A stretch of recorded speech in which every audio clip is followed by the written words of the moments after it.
The arrows didn't stop. That was the thing no Roman veteran could explain afterward. Not the heat, not the dust, not the screaming. The arrows simply never stopped coming. And the men they were killing had trained their entire lives for a kind of war that was no longer happening around them. 7 legions, somewhere between 35,000 and 40,000 of the finest soldiers the ancient world had ever produced, stood on the open plains of Mesopotamia on the 9th of June, 53 BC, being systematically taken apart by an enemy they could not reach, could not charge, and could not outlast. The force doing it numbered roughly 10,000 cavalry. The man commanding that cavalry was in his early 30s, and the Parthian king who sent him hadn't even expected him to win. So what happened? Rome lost 20,000 dead and 10,000 prisoners in a single afternoon. The richest man in the world ended the day as a theatrical prop. But here's what the ancient chronicles describe and never fully explain: why Marcus Licinius Crassus walked down the hill. He had high ground. He had the last of his men. He had been warned. His own officers grabbed at the reins of the horse being offered to him. And Crassus, a man who had survived the Marian proscriptions, hidden in a cave from assassins, outlasted decades of the most brutal political system ever devised, stepped down from the hill into the plain below, toward men who had spent the afternoon displaying his son's head on a spear. The chronicles record that he went. They do not explain what was left of him by the time he did. You'll discover the single alliance Crassus refused in the weeks before battle, an offer of 40,000 soldiers that would have given him every tactical advantage. Turned down not for strategy, but for the sake of a shorter road. You'll learn what Surena carried behind his cavalry line that destroyed the only rational strategy Rome had left. And you'll see how the eagles captured on that June afternoon spent 33 years in Parthian temples, while Rome's republic tore itself apart around their absence. And why Augustus put their image on his own chest armor when he finally got them back. To understand what broke inside Crassus before that final descent, we need to go back 3 years, to a private meeting in a small town in northern Italy, and the moment one man's desperate need for glory set 300 years of republic on the road to ruin. These weren't 3 equals. They were 2 conquerors and an accountant. And the accountant was the one who needed to prove something.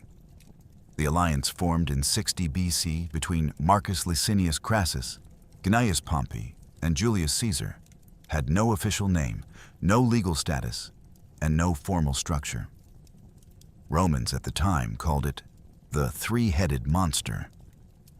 Modern scholars avoid calling it a triumvirate at all. The Oxford Classical Dictionary notes it was wholly unofficial and never described at the time by that term. What it was, in practice, was 3 of the most powerful men in the world quietly agreeing to use their combined influence to bypass the institutions of the Roman Republic whenever those institutions got in their way. No vote, no ceremony, just ambition recognizing itself in 2 other faces and deciding cooperation was more efficient than competition. For Pompey, the alliance was a way to secure political ratification for the eastern settlements he'd already negotiated. The reorganization of the Near East that had made him the most celebrated general of his generation. For Caesar, it was the stepping stone to the consulship, and then the military command in Gaul that would make him the most powerful man in Rome. For Crassus, it was something more complicated. Plutarch, who was not neutral in his assessment of Crassus, but whose account draws on near-contemporary sources, writes of a man consumed by what he calls, quote, "two for military trophies," and the kind of prestige that only foreign conquest could buy. The problem for Crassus was that prestige had a specific price and his money couldn't pay it. His fortune which Plutarch estimates had grown from 300 to over 7,000 talents through a combination of property speculation, legal manipulation, and the systematic purchase of Rome's urban disasters, was the foundation of his political influence.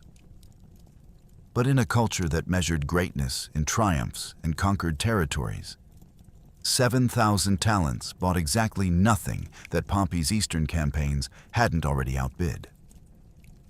Pompey had reorganized the entire Mediterranean. Caesar was adding Gaul to the empire. Crassus had crushed Spartacus, and even that had been partially hijacked. That particular wound was nearly 20 years old by the time Carrhae happened, but it hadn't healed. Pompey had arrived at the end of the slave war to mop up the surviving remnants of Spartacus's army, then claimed a share of the credit for ending a rebellion he'd had almost nothing to do with defeating. Crassus had done the hard years of grinding work.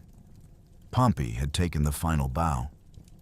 The auctoritas, that specific Roman quality of earned authority that came from military achievement, had been divided unequally. And Crassus had never forgotten who had gotten the larger portion.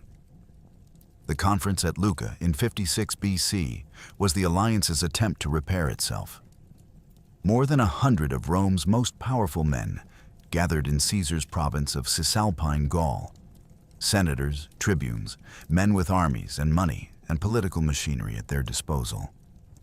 And between the three principals, a new arrangement was worked out. Crassus and Pompey would stand for the consulship of 55 BC. After their term, Pompey would receive the Spanish provinces. Crassus would get Syria. Syria was not the destination. Syria was the door. And through that door, just across the Euphrates River, lay the Parthian Empire, the only major Near Eastern power that Rome hadn't yet absorbed, and, according to contemporary accounts of Crassus's ambitions, the gateway to the kind of glory that might finally, after decades of being outshone, put him in the same sentence as the men he'd been funding. The mathematics of the triumvirate were straightforward. 3 variables in an equation that only balanced as long as all 3 were present. Remove one, and the remaining 2 had no reason left to cooperate. What Crassus needed, and what he was about to go looking for in the wrong desert, was the military achievement that would make his removal from the equation unthinkable. What he found was something else entirely. In the winter of 54 to 53 BC, Marcus Licinius Crassus arrived in Syria with 7 legions, the most powerful military force Rome had ever sent east of the Euphrates, and spent his time weighing temple treasures on a scale. Plutarch, drawing on sources that appeared to include near-contemporary accounts of the campaign, records that Crassus devoted his Syrian winter not to drilling his troops or gathering intelligence on Parthian military capabilities, but to calculating the revenues of the province and measuring by physical weight the silver and gold stored in the temple of Atargatis at Hierapolis. It is the detail that illuminates everything about the disaster that followed. Not because it proves Crassus was stupid, he wasn't, but because it reveals the mental architecture of a man who had spent his entire life treating every problem as a resource allocation exercise. He had always won by identifying assets, acquiring them, and deploying them efficiently. It had made him the richest man in the known world. It had not prepared him for Surena. His early life had been defined by catastrophe and calculation in equal measure. Born around 115 BC into a prominent Roman family, he watched his father and brother killed during the Marian proscriptions, the political purges of the late Roman Republic, in which powerful men's heads appeared on pikes as demonstrations of factional dominance. Crassus spent years afterward hiding on the Spanish coast, sheltered by family friends, waiting for the political weather to change. When Sulla's faction ultimately prevailed, Crassus returned to Rome and did what he had always done. He found the opportunity in other people's disasters. His fortune was built through methods that Plutarch describes with barely concealed distaste. He organized private fire brigades in Rome, not as a public service, but as a predatory business. When a building caught fire, his agents would approach the panicking owner and adjacent property holders with offers to purchase at catastrophic discounts while the structure was still burning. If the owner agreed, the brigade would extinguish the flames. If not, they watched it burn. Through this method and through the systematic purchase of properties confiscated from Sulla's victims, Crassus accumulated real estate holdings that covered substantial portions of Rome. Plutarch's verdict, delivered as bluntly as a magistrate's sentence, all his virtues, which were genuine and numerous, were obscured by a single vice: avarice. What's important to understand is that this wasn't simply greed in the common sense. It was a complete philosophical framework. Crassus managed his household like a branch of the state, training slaves as readers, accountants, silversmiths, and estate managers. He treated political relationships as financial instruments, extending credit strategically and calling it in at the appropriate moment. He had been the engine that kept the triumvirate functional, not just as a third voice, but as the man with enough liquid capital to fund either of the other two when ambition required it. His power was real, sophisticated, and earned. But it was also, by the mid-50s BC, insufficient. He was somewhere between 60 and 62 years old when he crossed the Euphrates. His last significant military command had been the Spartacus campaign, nearly 20 years earlier. Some ancient accounts suggest he was inspired by Alexander the Great, that he dreamed of matching Alexander's eastern conquests and reaching the Indian Ocean.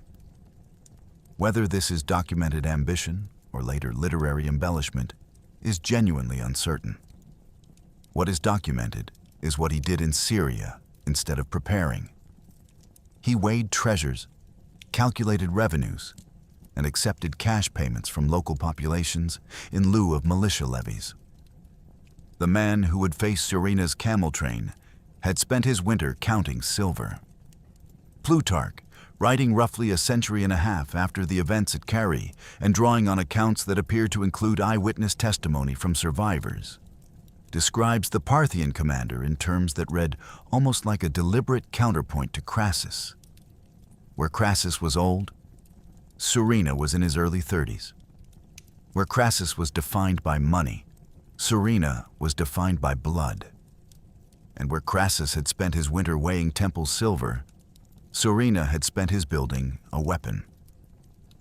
His full name was Rustaham Suren Pahlav, Surena being the Greek and Latin rendering of Suren, a name that in the Avestan language means underscore underscore, quote underscore 3, underscore underscore. He was the leader of the House of Suren, one of the 7 great noble families of Parthia, whose hereditary privileges included the right to crown Parthian kings from the Arsacid dynasty, a tradition that had persisted since the empire's founding in the 3rd century BC. According to the Wikipedia entry on the House of Suren, drawing on ancient sources, the family had maintained this ceremonial and military role for generations. Scholar Gazarani describes him as a king in his own right, in the way his personal retinue operated. When Surena traveled for private purposes, Plutarch records, he brought a baggage train of 1,000 camels and 200 wagons, with 1,000 mail-clad horsemen as personal escort. What Plutarch also notes, in a detail that would have amused anyone who survived Carrhae, was that Surena's appearance was considered effeminate by Roman standards. His face was painted in Median fashion. His hair was parted in a style that Roman observers apparently found foppish. Quote 5, quote, Plutarch writes, quote 6, quote, the man who would destroy 7 Roman legions arrived at the battlefield looking, to Roman eyes, like a court dandy. He had not always operated in Parthia's shadows. Shortly before Carrhae, Surena had fought and won a dynastic civil war, defeating Mithridates III and restoring Orodes II to the Parthian throne in a campaign that demonstrated both his military capabilities and his political value to the new king. By the time Crassus crossed the Euphrates, Surena was arguably the most accomplished active military commander in the ancient world, and he was younger than many of the Roman centurions he would kill. The force Orodes assigned him, and here is a detail that matters enormously, was not intended as a battle-winning army. Ancient sources, summarized in the Wikipedia article on the Battle of Carrhae drawing on Plutarch, record that Orodes did not anticipate Surena's force would be able to defeat Crassus. He sent Surena to scout and harass, while Orodes himself took the main Parthian army to punish Rome's ally Armenia for its Roman sympathies. Surena's 10,000 cavalry, roughly 1,000 cataphracts and 9,000 horse archers, were Parthia's Plan B. The plan was delay. Those 9,000 horse archers carried composite bows that were, in terms of contemporary military technology, something Roman soldiers had genuinely never encountered at scale. Constructed from laminated wood, sinew, and horn in a recurved shape that maximized draw power, these weapons could, in Plutarch's documented description, strike with quote, _7, the cataphracts. Both rider and horse encased in iron or bronze scales, wielding lances called kontoi, long enough to skewer 2 men at once, provided the shock element that the horse archers set up. But it was the support train that made everything possible. Behind the cavalry line, Surena had positioned 1,000 camels, each carrying bundles of arrows in quantity sufficient to sustain the engagement indefinitely. This was not standard Parthian practice. It was a specific logistical innovation designed for this specific campaign against an enemy he understood well enough to know would try to wait him out. The mathematics of Surena's army were simple. 10,000 cavalry who would never run out of ammunition against 40,000 infantry who could not close to fighting range.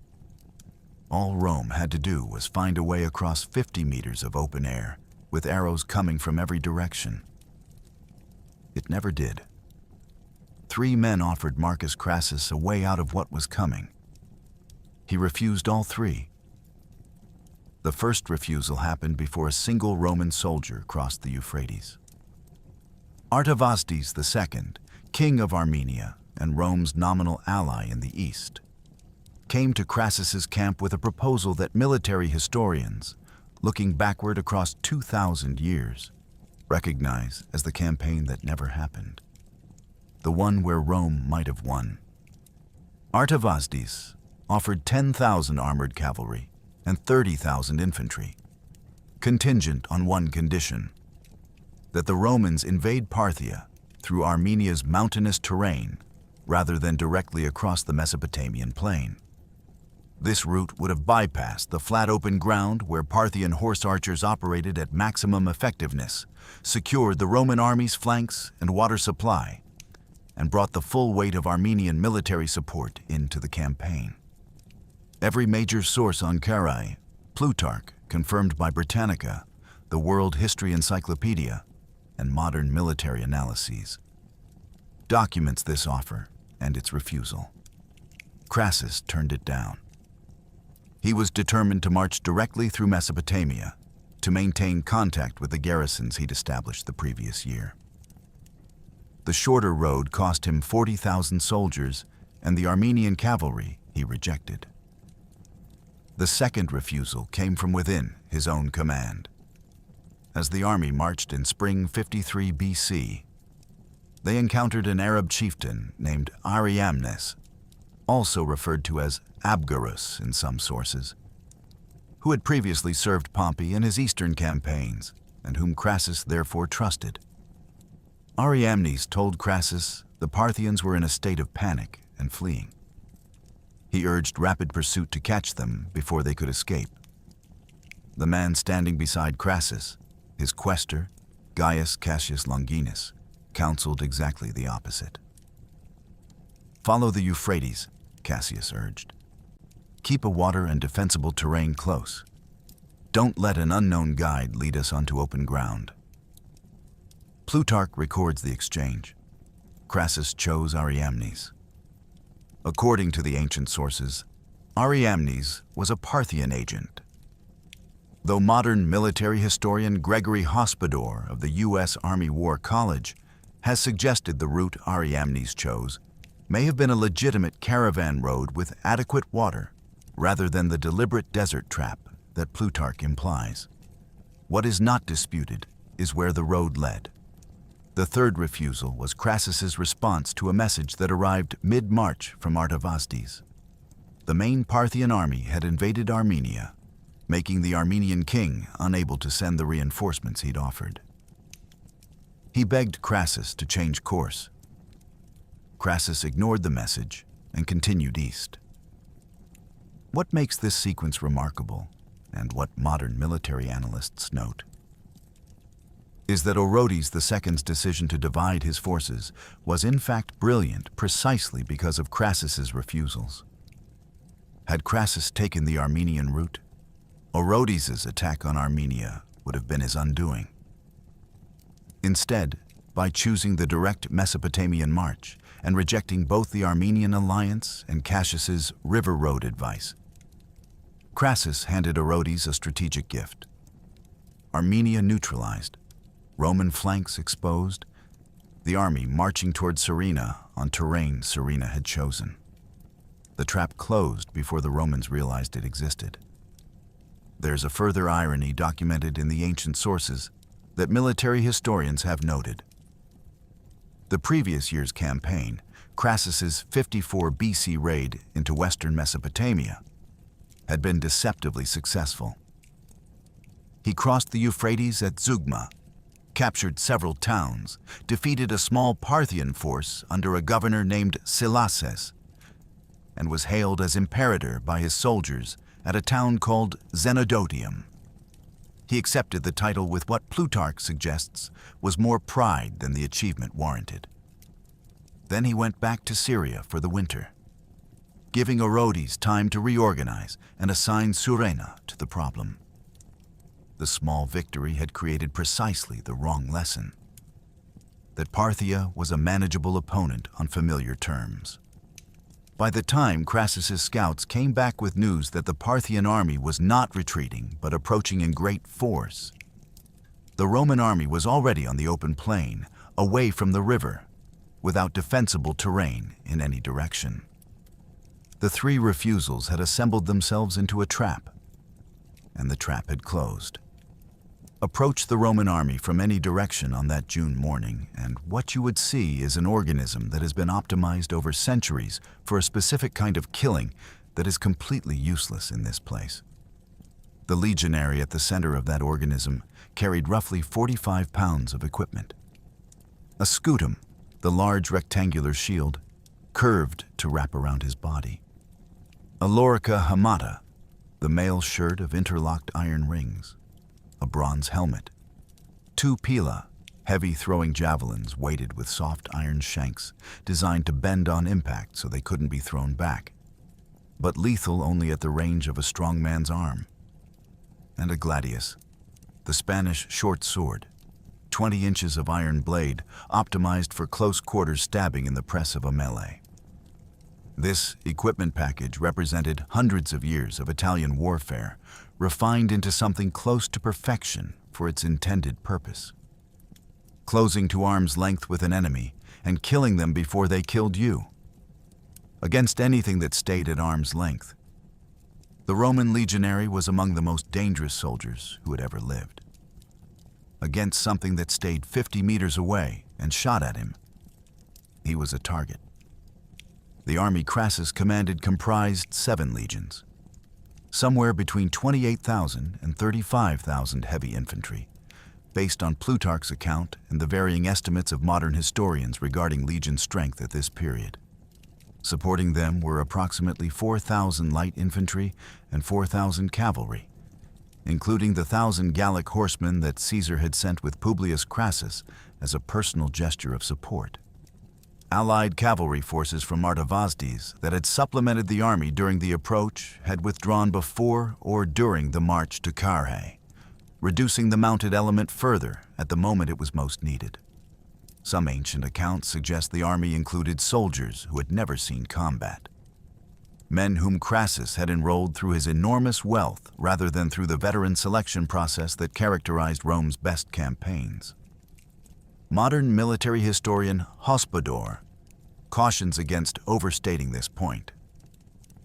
The structural weaknesses of Roman doctrine on this terrain were more significant than any individual quality of the soldiers themselves. But even the finest legionaries ever trained would have faced the same fundamental problem. Their weapons and their doctrine were built for a battle that Surena had no intention of fighting. Crassus reorganized his formation at the last moment, changing from the traditional long line to a massive hollow square, each side formed by 12 cohorts with cavalry on the edges. His son Publius commanded one wing. Cassius Longinus commanded the other. Crassus himself remained in the center. Then Surena made his first move before an arrow flew. According to Plutarch, as recorded in the World History Encyclopedia's analysis of Parthian warfare, Surena had hidden the bulk of his force behind his advance guard to make his army appear small. At a signal, the concealing robes came off, and the armor underneath caught the morning light, the sudden glitter of scale and iron visible across the plain. Then came the drums. Plutarch describes them as hollow instruments, covered with bronze bells, producing what he calls quote 8. The sound carried across the open ground before a single horse archer had drawn a string, filling the Roman formation with a noise that contemporary accounts describe as deeply disorienting. A deliberate psychological weapon deployed before the military one. The Romans had trained for the clash of steel and the shouted orders of a melee. What Surena gave them first was noise from every direction, designed to tell the nervous system that something was deeply wrong before the mind could work out what it was. The battle had already begun. The Romans just didn't know it yet. The plain east of the town of Carrhae, modern Harran in southeastern Turkey, in the valley of the Belek River, is not the featureless wasteland that later Roman accounts sometimes imply. Livius.org, one of the more rigorous reference sites for ancient military history, specifically notes that the terrain is better described as steppe than desert. Agriculture was possible in the valley. The river provided water, and the ground could support an army. The problem was not dryness. The problem was openness. There is nothing on the Mesopotamian plain east of Harran to stop a horse. No hills to channel cavalry into predictable corridors. No forests to force dismounts. No river crossings where mobility advantages compress. The land stretches flat in every direction under a sky that on the 9th of June, 53 BC, would have been a furnace. The temperature in Mesopotamia in early June regularly exceeds 40 degrees Celsius. Plutarch and other ancient sources make repeated references to the heat as a compounding factor. Men standing in iron mail under the June sun, in a formation that could not move freely, being shot at from distances they could not cover. The Roman dilemma on this terrain was documented precisely by multiple analysts, and it reduces to arithmetic with no solution. If the legionaries spread out to limit the damage from mass arrow volleys, they became vulnerable to catastrophic charges. The armored cavalry who needed only a gap in the formation to drive their convoy through. If they stayed in close formation, locking shields in the testudo that could partially deflect arrows, they became a stationary target that the horse archers could circle indefinitely, probing for weak points, waiting for the formation to crack. The testudo was the better choice between two bad ones. but as the British Horseback Archery Association's historical analysis notes, it underscore, quote underscore 9, underscore, meaning the moment cataphracts found a gap, the legionaries defending it couldn't maneuver freely enough to meet the charge properly. And then there was the question of distance. The gladius was a weapon of the last 18 inches of a fight. The pilum was a single-shot ranged weapon, effective at perhaps 20 to 30 meters before the throw. The Parthian composite bow, documented by Plutarch as shooting with force sufficient to fracture armor, was effective at 2 to 3 times that range, and its users were moving targets on horseback while they fired.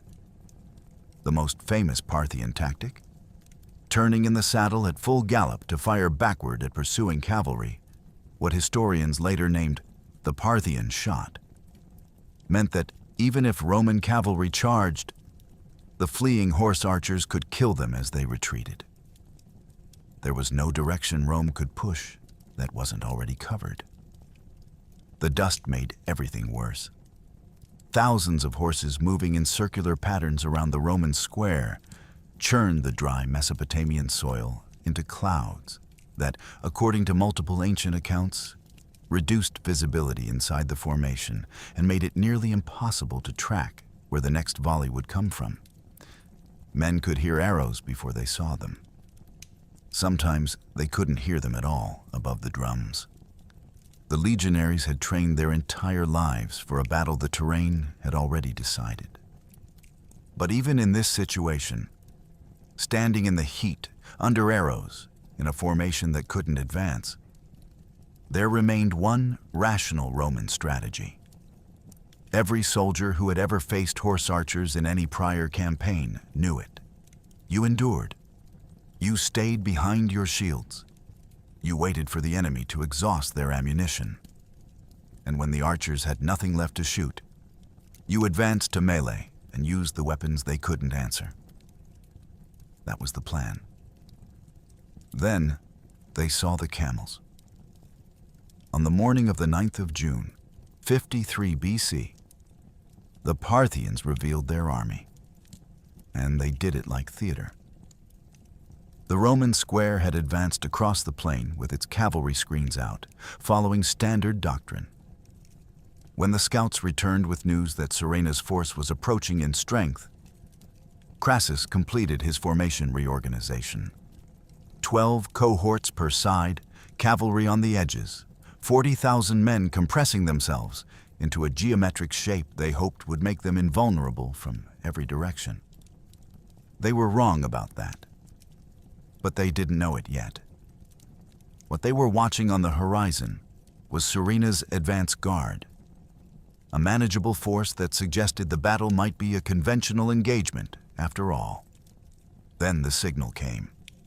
The robes came off. 1,000 cataphracts in full-scale armor and another 9,000 horse archers revealed themselves across the plain, the morning sun catching iron and bronze and turning the horizon into something that Plutarch's sources describe as having the visual effect of a sudden mechanical transformation. One moment, a modest cavalry screen. The next, the business end of the most mobile military machine in the ancient world. Before anyone charged, before a single arrow flew, Surena's second weapon arrived. The hollow drums, covered in bronze bells, began. Plutarch's documentation of their sound is specific and has been confirmed by historians of Parthian warfare. Not simply loud, but deeply strange. Described as resembling the bellowing of beasts mixed with sounds resembling thunder, designed to work on the nervous system rather than any rational calculation. The World History Encyclopedia, analyzing Plutarch's account alongside the work of researcher Valery Nikanorov, notes that the bells were probably inside the drums, producing a buzzing resonance on top of the percussion, underscore, quote, underscore 12, underscore. This was psychological warfare conducted before a spear was thrown. and ancient accounts suggest it worked exactly as intended. What followed established the pattern for the next 8 hours. The cataphracts advanced as if preparing a frontal charge, forcing the Romans to tighten formation in anticipation of melee, shields up, the testudo beginning to form, and then withdrew. This was not hesitation. It was calibration. Drive the Romans into their defensive crouch, then hand the work to the horse archers who needed that compressed target. The moment the cataphracts pulled back, the circular riding began. Thousands of horses moving in great loops around the Roman square, each pass releasing volleys at angles the shields couldn't fully cover, the dust rising with the hooves until the world inside the formation contracted to the man beside you, and the arrows coming from everywhere at once. Roman light infantry attempted the obvious counter, charging out from the formation to drive the horse archers off and force them to either engage at close quarters or break contact entirely. Plutarch documents that they were met with such density of fire, they were forced back into the main formation, having accomplished nothing except reducing their own numbers and adding to the confusion. The attempt to close the distance had made things worse. And then there was what the arrows actually did, which Plutarch documents in clinical, harrowing detail. In his account of the Battle of Carrhae, recorded in the Life of Crassus and analyzed at length by the World History Encyclopedia, he writes that the Parthian composite bows shot with velocity and force that fractured armor and tore their way through every covering alike, whether hard or soft. The arrowheads were barbed, designed not to pass through, but to lodge. When Roman soldiers attempted to pull them out, the barbs caught on veins and sinews and tore them coming out, disfiguring men who might have survived the wound if they'd left it alone. The battlefield was filling with the specific sound of men in the process of being killed slowly by an enemy they couldn't see clearly through the dust and couldn't reach through the formation. The Romans waited for the arrows to stop. They were going to wait a long time. Every experienced Roman soldier in that square understood the plan. It was not a comfortable plan. Standing in the heat under arrows was not a plan that involved survival without cost. Men would die, wounds would accumulate, the formation would suffer.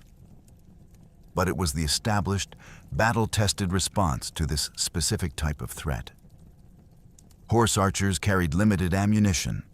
Their bows were powerful, but not infinite. Every army that operated primarily through mounted missile fire eventually ran down its supply. And when it did, the advantage reversed. Cavalry at close quarters against formed heavy infantry with shields and short swords was a disadvantage, not a benefit. All Crassus needed to do was outlast the supply.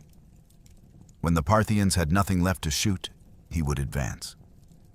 Here is what the ancient chronicles describe as the single moment the battle became a verdict rather than a contest. Roman soldiers, standing in formation, absorbing arrows, calculating the endurance mathematics in their heads, looked past the circling horse archers to the terrain behind Surena's line. What they saw, recorded by Plutarch and confirmed across every secondary source that draws on this account, was 1,000 camels moving in organized supply runs behind the Parthian cavalry, each camel carrying bundles of arrows. Individual horse archers breaking from the circling formation, riding back to the camel train, replenishing their quivers, returning to the line. An ammunition resupply system so large and so well organized that it reduced the Romans' last rational strategy to arithmetic nonsense. The Academia.edu paper on Parthian military doctrine, drawing on the ancient sources, specifically identifies the camel train as Surena's decisive logistical innovation. Prepared deliberately for this campaign against an enemy he understood well enough to anticipate their waiting strategy. The British Horseback Archery Association's historical analysis states it plainly. Crassus's hope was that the Parthians, would run out of arrows, Surena understood the importance of logistics. 1,000 camels brought fresh shafts to the battle, and the archers resupplied without leaving the fight. Plutarch records and the provided source documents analysis draws on this, that when Crassus grasped what the camel train meant, the realization produced something beyond tactical reassessment. This was not a problem that could be solved by adjusting formation or repositioning cavalry. The resource that Rome's entire strategy depended on, the finite supply of Parthian arrows, had been made infinite. The waiting game was over before it had properly begun. The army would be bled to nothing by an enemy they couldn't reach, couldn't outlast, and couldn't outmaneuver on this terrain, under this sun, at this distance. The physical toll was compounding with each hour. Plutarch's account of the wound mechanics is specific. Arrows designed to lodge rather than pass through. Barbed heads that tore tissue on removal. Men in mail standing in 40-degree heat for hours, with iron penetrating their bodies at intervals they couldn't predict or prevent. The number of walking wounded in the square grew. The proportion of men who could still fight at full effectiveness shrank. The battle was not building toward a climax, it was conducting a slow execution, precise and methodical, carried out by a force that the executed army could watch but could not touch. Crassus had one option remaining: break the encirclement, send cavalry forward, force a melee, disrupt the pattern before the arithmetic finished its work. He looked at his son Publius, Caesar's decorated cavalry commander, the finest mounted officer in the Roman army, and made the last aggressive decision of the campaign.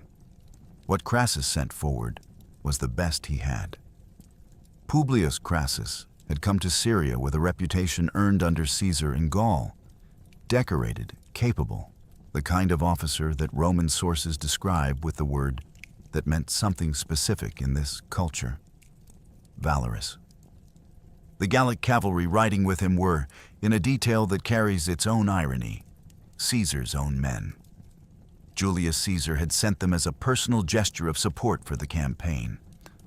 A loan of 1,000 of his finest horsemen as Publius traveled south to join his father. The man who would cross the Rubicon 6 years later had his best cavalry committed to the Mesopotamian plain on a June afternoon he never anticipated. At Carrhae, Caesar's horses and Caesar's men died together in the dust. According to Plutarch, as documented in the Wikipedia account of the battle and confirmed by Ludwig Dyk's analysis for Warfare History Network, Publius took with him approximately 1,300 Gallic cavalry, supported by 500 archers and 8 infantry cohorts. Roughly 3,200 legionaries. Total force: something between 4,500 and 5,500 men. Enough for a serious counterattack if the Parthian line would stand and fight at close quarters. It wouldn't. As Publius's force advanced toward the horse archers circling the Roman square, the Parthians executed what military historians have identified as the most celebrated application of the feigned retreat in ancient warfare. They turned and fled, not in panic, in perfect order. The horse archers galloped away from the Roman advance, drawing Publius deeper into open terrain, away from the main army, further from any support. Publius, by ancient accounts eager and brave, pursued. The gap between his detachment and the main Roman formation widened. The Parthian horse archers continued their retreat, always just ahead, leading him further onto the open plain where there was nothing in any direction except distance and sky. Then the Parthians stopped. The cataphracts wheeled first. Then the horse archers surrounded the flanks. Publius's force, isolated, separated from the main army by terrain and distance, with no prospect of support, found itself inside a complete encirclement. What happened next is one of the few documented moments of genuine Roman tactical success in the entire battle. Plutarch records and multiple sources confirm that the Gallic cavalry, the men Caesar had sent, did something that no one anticipated. When the cataphracts charged, the Gauls seized their lances and dragged riders from their horses. Some dismounted entirely and crawled beneath the armored Parthian mounts, stabbing upward at the horses' unprotected bellies, disemboweling them and bringing down the riders with the weight of their own armor. It was desperate, courageous, and completely documented by the ancient sources. It was also insufficient. There were too many cataphracts, too many horse archers, and the arrow fire never stopped. Publius, severely wounded, retreated with his surviving men to a low hill. 2 of his officers urged him to flee. They could break out, reach Carrhae, survive. Plutarch records his response. No death held such terror as to make him abandon his men. He would not be taken alive. An arrow had already passed through his hand, making it difficult to carry out his own final act. He presented his side to his shield-bearer and ordered the man to strike. Most of the other senior officers with him followed his example. Of the 4,000 to 5,000 Romans who had ridden out with Publius Crassus, approximately 500 survived to be taken as prisoners. The rest remained on the Mesopotamian plain. The Parthians cut off Publius's head. Then they rode back toward the main Roman square, carrying it on a spear. And what happened when Marcus Crassus saw it was recorded by Plutarch, with a precision of emotional detail that is remarkable even by his standards. Plutarch's account of this moment, documented in the 26th chapter of his Life of Crassus and quoted in the World History Encyclopedia's analysis of the battle, is one of the most precisely observed emotional records in ancient military writing. The Parthian cavalry returned to the Roman formation, carrying the head of Publius Crassus, displayed on a spear. What the sight produced in the Roman ranks, Plutarch records, was not rage, not the furious grief that transforms into battle fury and sometimes turns the mathematics of war. What it produced was, quote, 14. The soldiers filled, in his words, quote, 15. An army of 40,000 trained killers, confronted with the death of their commander's son, responded not with anger, but with something closer to horror. The Parthians added what the World History Encyclopedia records as a deliberate cruelty. They inquired scornfully about Publius's family, suggesting that a coward like Marcus Crassus could not possibly be the father of a son of such noble valor. It was a psychological weapon, as carefully constructed as the drums and the camel train, designed to strip the father of his son's memory even as the head was paraded. Crassus tried. Ancient accounts record him riding along his lines, attempting the oration that had served him in the Senate for decades, reminding his soldiers that Rome had triumphed from worse positions, that his son's death was a private sorrow, that they must continue fighting for the Republic. Ludwig Dijk's account, drawing on Plutarch, records that when Crassus called for a war cry, the voices that answered were feeble. The man who had moved senatorial majorities with his rhetoric could not rouse broken men in a desert. The oration failed.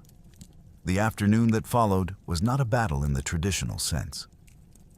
The Parthians maintained the encirclement, while the cataphracts made coordinated charges against the Roman square. The contoi, Plutarch's account notes as documented by Dijk, were designed to kill horses and could penetrate mail easily, sometimes skewering 2 Romans at once. By the time darkness fell on the 9th of June, the Roman force had been inside the killing zone for approximately 8 hours. The formation was still holding, which was itself remarkable, but it was not advancing, not breaking out, not finding any solution to the fundamental problem that the Parthians had established on the first volley. It was enduring, and men enduring while being systematically wounded and killed on a day that had already produced the spectacle of their commander's son displayed on a spear were enduring without much reason left to do so. The Parthians, following their established practice of avoiding nocturnal combat and concerned about Roman sorties under cover of darkness, withdrew at dusk. They pulled back from the formation and camped at a distance. The silence that fell over the Roman position when the drums stopped was, by all ancient accounts, not relief. Crassus, who ancient sources describe as having been in something approaching a state of shock since seeing Publius's head, the command increasingly falling to his legates, made one functional decision in those hours of darkness. The army would retreat to the town of Carrhae. Immediately, he gave the order. 4,000 of his own wounded men were left where they lay. Under cover of darkness, the Roman army did something it had almost never done in its history. It left its own men behind. Crassus ordered the retreat to Carrhae, and in the movement that followed, the organized pullout becoming progressively less organized as exhausted, wounded soldiers tried to navigate unfamiliar terrain in darkness. Approximately 4,000 men who were too badly hurt to move were left on the battlefield. Not abandoned in the fog of war, not lost in confusion, but deliberately left as the army withdrew. The ancient sources are clear on this point. The wounded remained where they lay. What happened to them matters to the story in two ways. First, their suffering. The Parthians were in their camp, not following in the dark. And so the abandoned men spent hours in the field aware of what morning would bring. Second, their voices. As Crassus's army moved through the night trying to reach Carrhae, the wailing of the abandoned men carried across the open plain to Parthian sentries. The sound alerted Surena's forces to the direction and timing of the Roman withdrawal. The retreat that was supposed to happen under cover of darkness had been betrayed by the screaming of the men left behind to die. The night's catastrophes multiplied. 4 Roman cohorts, several thousand men, became separated from the main body in the darkness, unable to maintain contact with the column in the confusion of the withdrawal. They wandered, lost, until Parthian forces located them at dawn and surrounded them on a hill. Of those cohorts, Wikipedia's account of the battle, drawing on Plutarch, records that only 20 Romans survived. 20. Cassius Longinus made his own calculation in the dark. The man who had warned against following Ariamnes, who had counseled the river road, who had seen the disaster coming more clearly than anyone in the Roman command, found the local guide Andromachus leading Crassus's column on what Plutarch describes as deliberately circuitous routes, looping paths that brought them back toward Parthian lines rather than toward the Armenian mountains.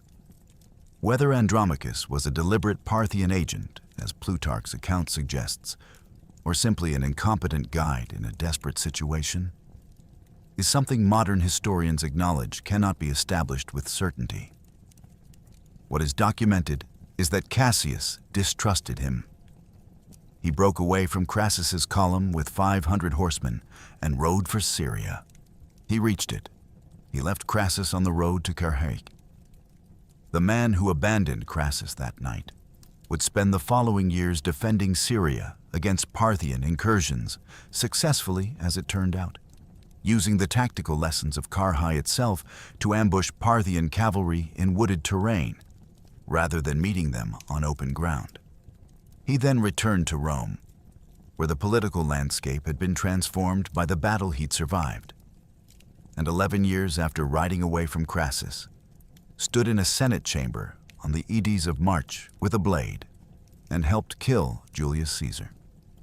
History connects everything eventually. It just doesn't always tell you in advance how. When dawn came on the 10th of June, the Parthians arrived at the Roman camp, slaughtered the 4,000 abandoned wounded, swept up the isolated cohorts, and advanced on Carrhae. At the city walls, their message was simple: deliver Crassus and Cassius in chains. This is the moment the story was always moving toward. Crassus had made it to Carrhae, but Carrhae was not safety. The city had limited supplies, a broken garrison, and no capacity to withstand a Parthian siege of any duration.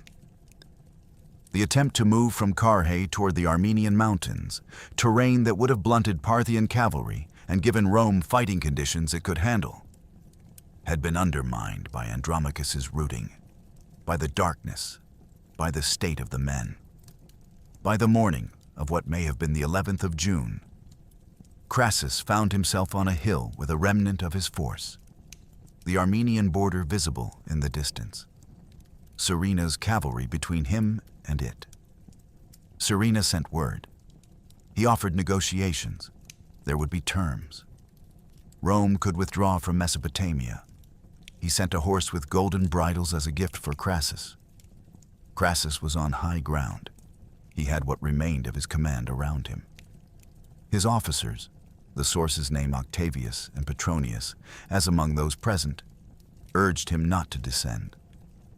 The offer of terms from a man who had just spent 2 days killing Romans was not obviously trustworthy. The high ground was not much, but it was something. The principle was clear enough.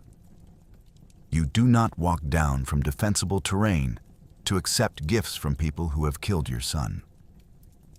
What the ancient chronicles describe is that he went anyway. Why Crassus descended from the hill is a question that the sources document but do not fully explain. What can be said from the evidence is this. The man who arrived at that hill was not the man who had left Rome in November 55 BC. He had watched his son die by proxy, receiving the news in pieces, finally seeing the head on the spear. He had tried and failed to rouse his broken army. He had spent 2 days issuing orders in a situation where orders made no difference. Ancient sources describe something close to incapacitation in his behavior from the moment of Publius's death onward. Command increasingly delegated, decisions made as if by reflex rather than calculation. Whether what was happening inside Crassus by the time he stood on that hill constitutes a definable psychological state, or simply the rational behavior of a man with no good options, is something honest historians acknowledge cannot be established from this distance. What is documented is the behavioral record. He had been warned, he had the high ground, and he walked down. In the melee that followed during the parley, the exact details obscured by sources that conflict in their particulars. Crassus was killed. Plutarch identifies a Parthian named Pomaxathres as the man who struck the killing blow and took the head. Cassius Dio, writing roughly 2 centuries later, records a different possibility, that Crassus was killed quote, _16, __. These accounts cannot be reconciled. The manner of his death is genuinely disputed, and any script that presents one version as established fact is doing so against the historical record. What is not disputed? Marcus Licinius Crassus died at the parley. His head was taken. His hands were taken. They were delivered to King Orodes II in Armenia. The richest man in the Roman world died in a disputed moment nobody properly recorded. In a desert he had no strategic reason to enter, for a glory he never lived to claim. In the weeks following Carrhae, Surena did something that Plutarch documents in detail that strains credulity, until you check every element of it against the ancient record and find that it holds. The first act was conducted in the city of Seleucia, where Surena organized what he explicitly termed a, quote, 17, borrowing Rome's own ceremonial language for the victory parade of a conquering general, and inverting it into something that the World History Encyclopedia's analysis calls, quote, 18, quote, a Roman prisoner named Caius Pacianus, who bore a physical resemblance to Crassus, was dressed in women's royal robes and ordered to answer to the name Crassus and the title Imperator as he was paraded through the city on a camel. Trumpeters walked alongside him. Lictors, the Roman magistrates' ceremonial attendants, carried their fasces, the bundled rods that symbolized Roman authority, decorated not with the usual iron axe, but with money purses and the severed heads of Roman soldiers. Every symbol of Roman military and civic power was present and deliberately degraded. The second act was documented by Plutarch with the specificity of someone working from a source that was either present or had access to someone who was. And it is the scene that has stayed in historical memory precisely because its strangeness exceeds what anyone would plausibly invent. King Orodes II had marched to Armenia after Carrhae, not to fight Rome's ally Artavasdes II, but to seal a peace with him. The kingdom that Crassus had rejected as a military partner was now signing a dynastic treaty with Parthia, to be sealed by a marriage between Orodes' son Pacorus and Artavasdes' sister. Both kings were educated in Greek culture. Artavasdes himself wrote tragedies and histories in Greek. The entertainment chosen for the wedding banquet was a performance of Euripides' tragedy, the Bacchae, a Greek classic in which King Pentheus is torn apart by his own mother, Agave, who mistakes him for a lion in a Dionysian frenzy. The play's climactic moment is Agave's entrance carrying the severed head of the son she has killed. At the exact moment in the performance, when the actor Jason of Tralles was due to make that entrance, carrying the theatrical prop of Pentheus's head, the Parthian officer Silices arrived at the banquet with the actual severed head of Marcus Licinius Crassus, freshly delivered from the battlefield. Plutarch records what happened next with a detail so specific it suggests he had access to eyewitness testimony from someone in that room. The actor Jason seized the real head of Crassus and sang the lines of Agave exulting over the mountain lion she had hunted. The performance and the war had merged in a way that seemed designed, though Plutarch presents it as coincidence, into a single statement about what Parthia thought of Rome's triumvir. Then Pomaxathres, who claimed to have actually killed Crassus and who was present at the banquet, leapt up. The head was his trophy. It was his honor to speak the lines. He took the head from the actor, insisted on the role, and delivered the verse himself while the two kings watched from their couches.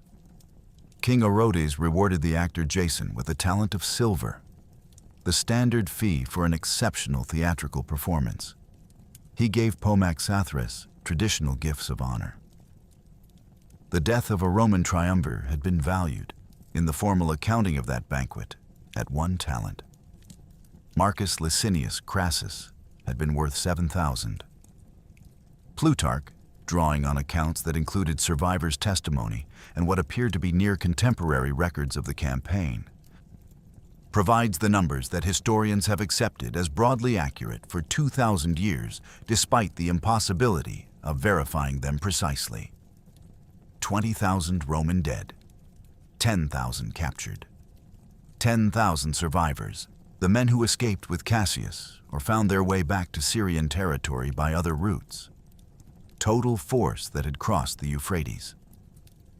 Something between 35,000 and 43,000, depending on which source you use for legion strength and whether you count the Allied cavalry that departed before battle. Total lost and killed and captured, somewhere between 30,000 and 33,000, representing a loss rate of approximately 75% of the engaged force. Britannica presents Plutarch's figures with the note that modern historians consider them broadly accurate in scale, if not in precise number. Every major source, Britannica, the World History Encyclopedia, Wikipedia, the specialized academic analyses, presents the same order of magnitude. For comparative context, Carrhae is ranked consistently alongside Cannae, Hannibal's destruction of between 50,000 and 70,000 Romans in 216 BC, and Adrianople in 378 AD as the worst military disasters in Roman history. The comparison is instructive in one significant way. Rome recovered from Carrhae, continued the war against Hannibal, and ultimately won. Rome recovered from Carrhae in the sense that it continued to exist and continued to field armies. It never recovered from Carrhae in the sense of the Eastern question. The problem of Parthia remained permanently unresolved, the eastern frontier permanently contested. Cassius Longinus, who reached Syria with 500 horsemen, did not simply survive. He defended the province against Parthian incursions that followed Carrhae, and the gates of Nineveh historical analysis, drawing on Cassius Dio's Roman history, documents that he did so by applying the specific lesson that Carrhae had taught. He used small detachments hidden in wooded terrain to ambush Parthian cavalry, forcing them into the close quarters fighting conditions that negated their advantages. The disaster's practitioner survived to become one of its first analysts. The 10,000 prisoners present a different story. Ancient records document that the Parthians deported them eastward to Alexandria Margiana, modern Merv in Turkmenistan, on Parthia's far eastern frontier, to serve as border guards against nomadic incursion. 10,000 Romans who had crossed the Euphrates seeking glory in Mesopotamia spent the remainder of their lives, if they survived the march, guarding a frontier 2,000 miles further from home than they had started. Their subsequent history is largely undocumented. What happened to them in Merv, whether they were eventually absorbed into the local population or maintained any Roman identity, what their lives looked like. The ancient record is silent. The prisoners who went east and were never heard from again are one of the legitimate mysteries of the ancient world. The battle that sent them there is not a mystery. The arithmetic is clear.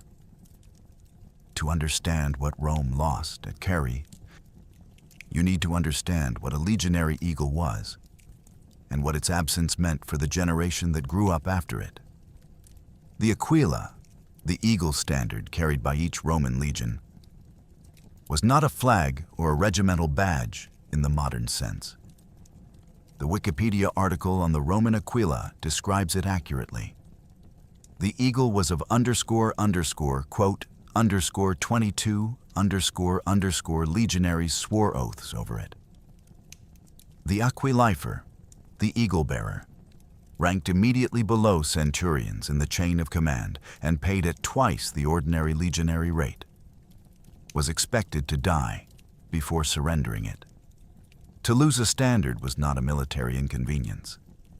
It was a shame that attached to the legion permanently, that Roman soldiers would spend decades attempting to avenge, that the Roman state would spend decades attempting to diplomatically undo. At Carrhae, multiple legionary eagles were captured. Sources differ on the precise number. Some cite several. The Imperium Romanum.pl historical site cites 7. But the capture itself is documented across every ancient source that addresses the battle's aftermath. What is also documented, and what gives the number its weight, is what happened next. Nothing. For 33 years. The eagles sat in Parthian temples. Rome lost the battle, lost the campaign, lost the triumvir, lost the eagles, and then had to keep losing them every year, silently, as they stayed gone. Mark Antony tried to change this arithmetic. His invasion of Parthia in 36 BC, partly motivated by the desire to avenge Crassus and recover the standards, produced a result that modern military historians find almost structurally identical to Carrhae. Similar logistical failures, similar Parthian cavalry tactics, significant Roman losses, more standards captured. The wound deepened. Rome's most powerful general had failed, where Rome's most powerful financier had failed, against the same fundamental problem on the same fundamental terrain. Augustus solved it without fighting.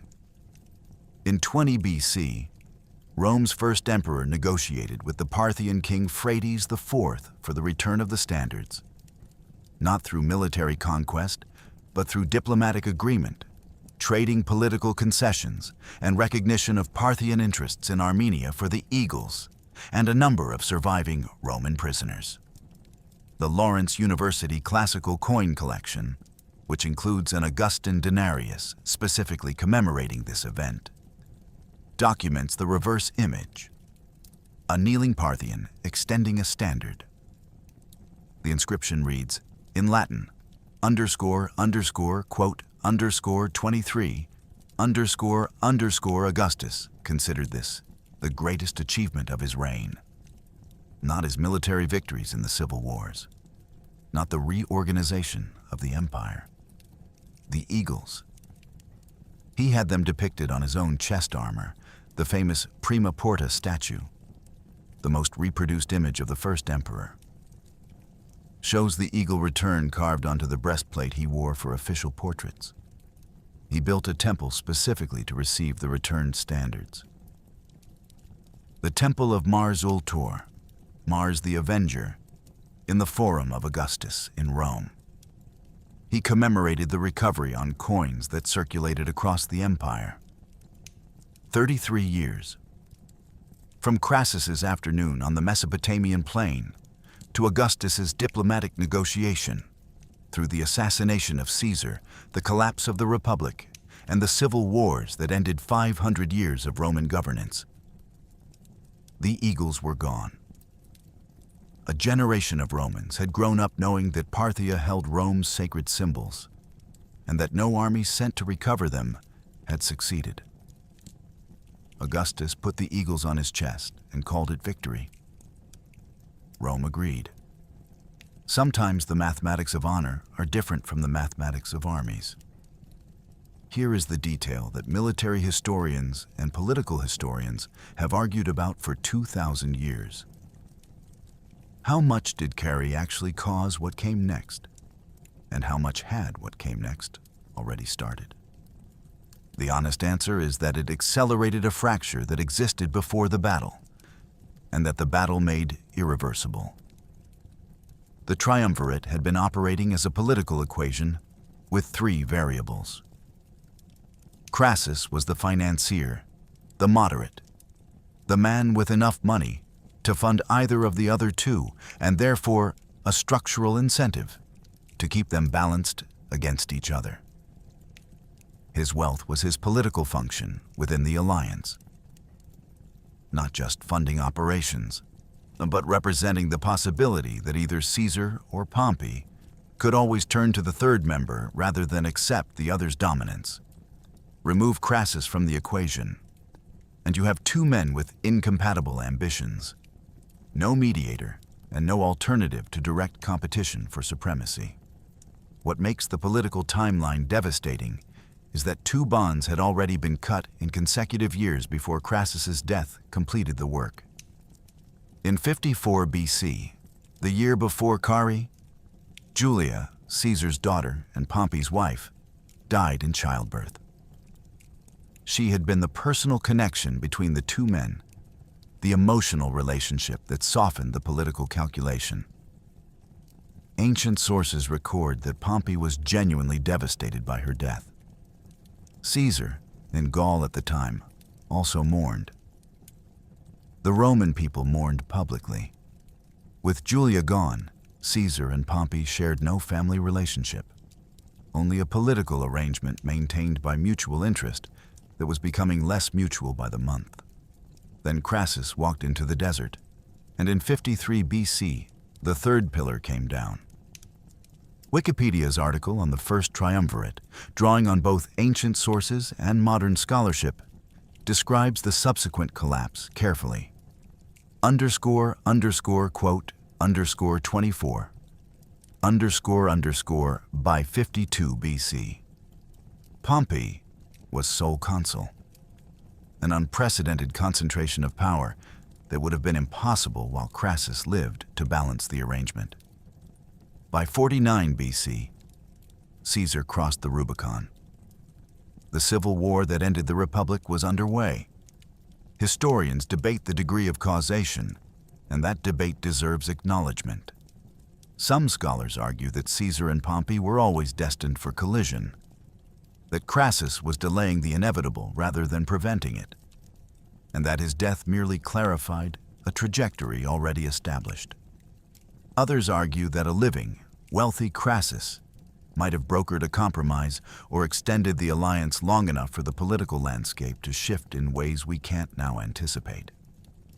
What the evidence supports is a careful middle position. Carrhae removed the structure that might have prevented civil war and left nothing in its place. Whether war was inevitable without Carrhae is genuinely uncertain. That Carrhae made it almost certain is documented in the trajectory that followed. The man who escaped that battle, Cassius Longinus, eventually stood in the Senate chamber on the Ides of March in 44 BC, one of the principal organizers of the conspiracy that killed Julius Caesar. The man whose career had been partially built on the triumvirate that Carrhae helped destroy. The survivor of the disaster that unraveled the Republic took his place among the men who administered the final blow to what the Republic had already become. History connected the two events across 11 years and never explained the connection more clearly than by naming them both. Here is what the history textbooks compress into a paragraph and what military theorists have been arguing about ever since. Carrhae wasn't just a Roman defeat. It was the first modern demonstration of a principle that every major military power since has had to rediscover, sometimes at catastrophic cost, about the limits of conventional military supremacy against unconventional opponents on their preferred terrain. The tactical system that Surena deployed at Carrhae didn't die with him. The feigned retreat, the horse archer encirclement, the mobile artillery supplied by a logistics train that outlasted the enemy's patience. These became the foundational template for steppe military doctrine across the following millennium and beyond. The Wikipedia article on the Parthian shot traces the direct lineage. After the Parthians and their Sasanian successors, the same tactical principles were employed by the Scythians, the Huns, the Avars, the Turks, the Mongols. The tactics that destroyed 7 Roman legions on the 9th of June, 53 BC, were still being employed, adapted, and refined when Mongol armies swept across Russia in the 13th century AD. What Surena had done against Rome's infantry squares, Genghis Khan's generals did against every sedentary military system that tried to meet horse archers on open ground. The lineage runs forward from Carrhae for more than 1,200 years. Rome itself learned something, slowly and painfully. Over the centuries following Carrhae, the Roman army integrated increasingly heavy cavalry units, the cataphractari, and specialized mounted archers into its structure, attempting to field the assets that had destroyed Crassus's legions. The transformation was gradual and never complete. Rome won campaigns against Parthia and its Sasanian successors. Trajan captured Ctesiphon in 116 AD, Septimius Severus in 197 AD. What Rome never achieved was permanent dominance east of the Euphrates. The eastern frontier remained permanently contested, permanently expensive, permanently the place where the limits of Roman military power were demonstrated to anyone who cared to look. Carrhae established those limits on a June afternoon, and no subsequent campaign fully erased them.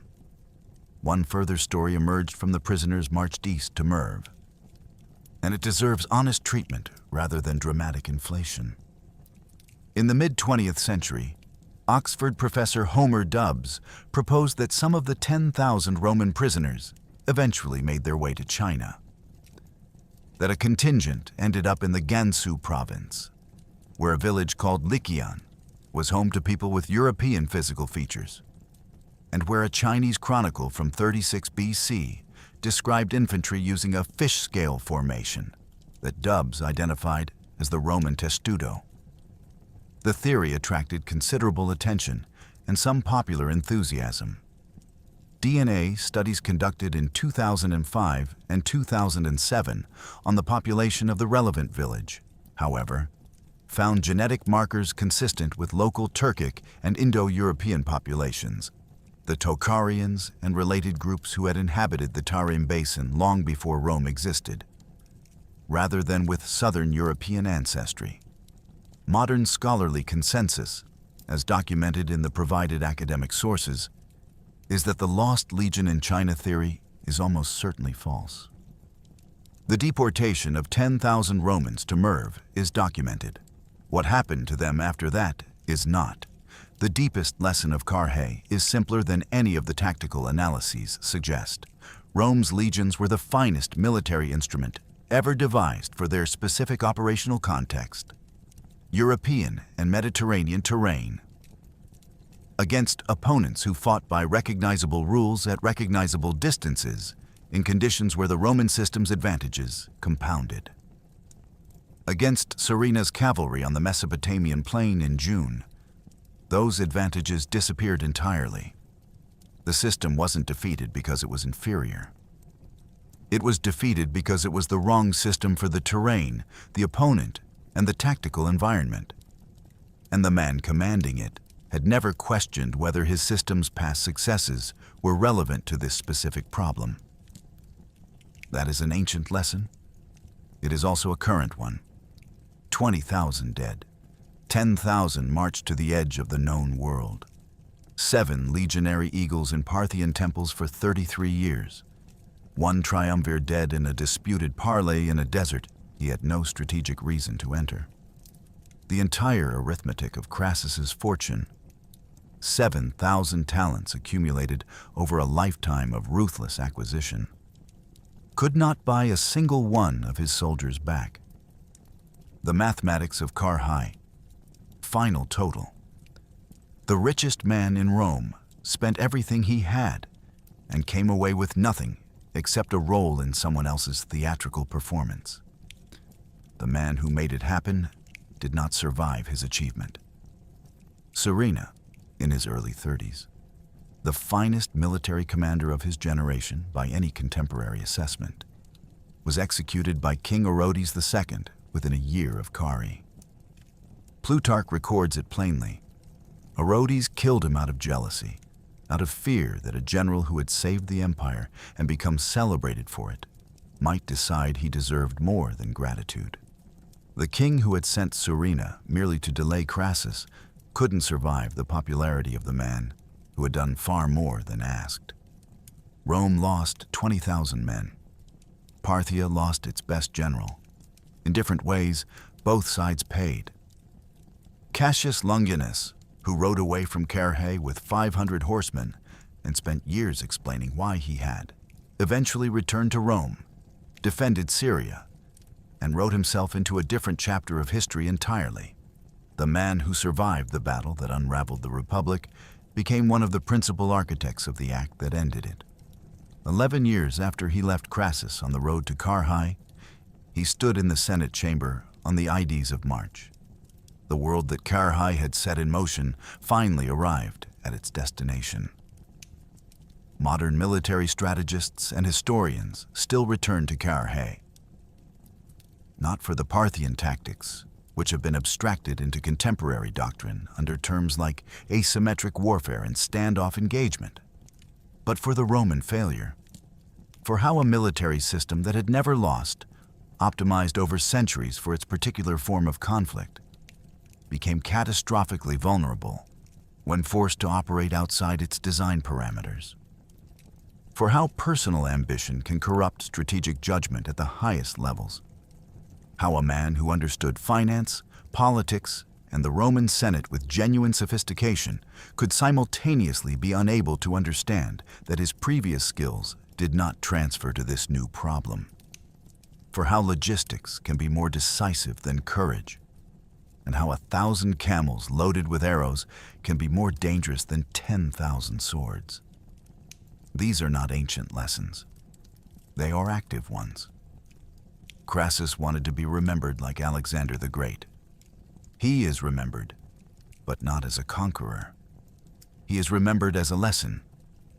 Carrhae is his monument, a catalog of what happens when the world's greatest army meets the threat it wasn't designed for, when the need for glory overrides the capacity for judgment, and when a man who should have known better walks down from the high ground toward people who have spent the afternoon proving they cannot be reasoned with. 3 men ruled Rome. Then one of them walked into the desert, and the Republic, already fracturing, walked with him